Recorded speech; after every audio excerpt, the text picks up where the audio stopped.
The challenge that silenced Foreman. The air was thick in the Madison Square Garden locker room, where the smell of sweat and liniment mixed with the tension of a night that promised to be historic. George Foreman, the invincible giant, heavyweight champion, had just devastated Joe Frazier in just 2 rounds, leaving the audience in ecstasy. With his wrists still bandaged and his chest swelling with confidence, he turned to the man who was watching everything from a corner, with the calm of someone who already knew the end of the story. "Bruce Lee, I hear you're fast. But strength? That's another thing. Want to prove you're strong?" Bruce didn't look up right away. He finished adjusting the bands around his wrists, his nimble fingers sliding over the fabric as if they were part of him. When he finally faced Foreman, there was no arrogance in his gaze, just the calm certainty of someone who knew his own body better than anyone else. "Strength isn't just what you hit, George. It's what you hold." Foreman laughed, a deep sound that echoed between the metal lockers. He held out his hand, his huge palm open in challenge. "Then squeeze me. Let's see if this philosophy can handle a real squeeze." Bruce didn't hesitate. He walked towards him, his steps light, almost floating, and wrapped his hand around Foreman's. At first it was a firm but common grip. Then something changed. Bruce's fingers closed like steel claws, pressing into specific points, not just brute force, but precision.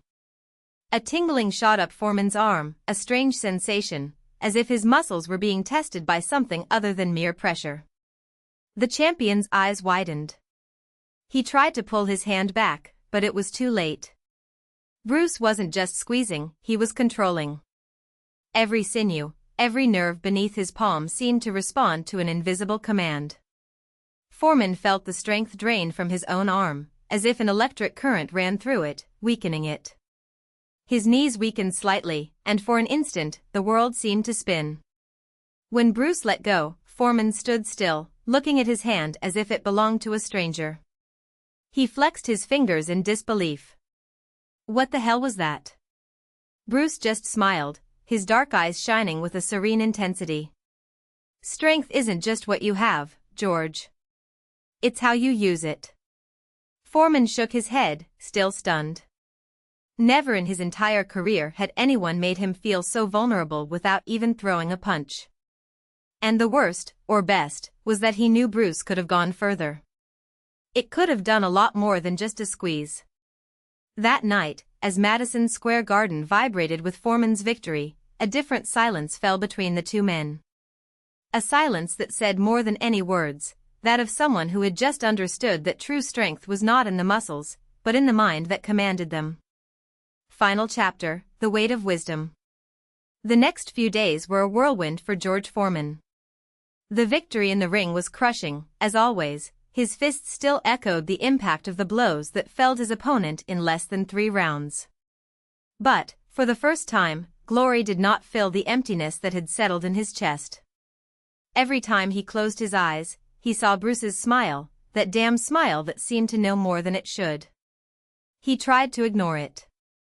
After all, he was George Foreman, champion, idol, a force of nature. But doubt, like a phantom punch, wouldn't leave him alone. Strength isn't just what you have. It's how you use it.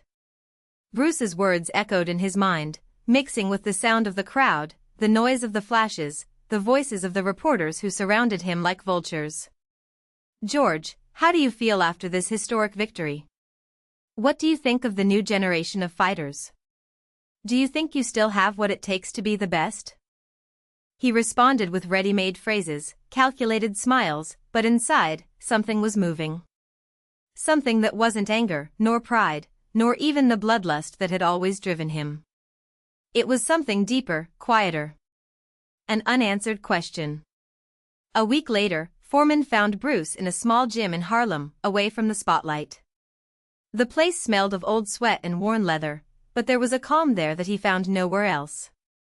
Bruce was wrapping bands around the hands of a young fighter, his movements precise, almost ritualistic. "Are you here to see how it's really done?" Bruce asked, without looking up. Foreman crossed his arms. I came to see if you have the courage to show me what you meant by that strength in the mind shit. Bruce finished adjusting the tracks and finally faced him. You already know the answer. You just don't want to admit it. The silence stretched. Foreman felt the weight of the words, as if each one was a blow he couldn't block. Then show me. Show me what I'm not seeing. Bruce smiled, but it wasn't the same smile as before. It was softer, almost sad. You already saw it. You just didn't accept it. And then, something changed. It was not a dramatic revelation, nor a moment of divine enlightenment. It was something simpler, more human. Foreman looked at his hands, hands that had broken bones, toppled giants, built empires. And for the first time, he saw them not as weapons, but as tools. Tools that could destroy or build, hurt or heal. That night, he came home and did something he hadn't done in years. He sat in silence, without television, without music, without the constant noise that always distracted him from what really mattered. And for the first time, he listened.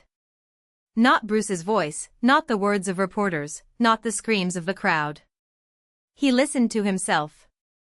Years later, when George Foreman was no longer the same fighter, when his fists had softened and his body no longer responded like it used to, he met Bruce again. Not in a ring, not in a gym, but in a small restaurant downtown. Bruce was older, his hair was gray, but his eyes still shone with the same serene intensity. Do you remember? Bruce asked, while serving coffee for both of them. Foreman smiled. Like it was yesterday. And what did you learn?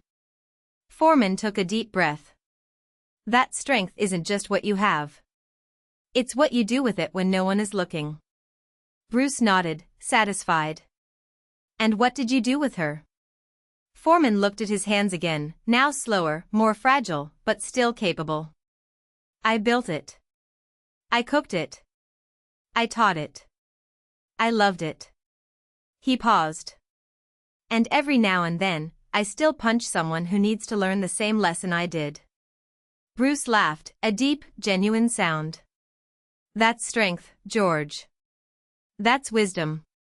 And there, between cups of coffee and memories, the two men understood that true victory was not in the ring, but in the ability to reinvent themselves. Of finding strength not in destruction, but in creation.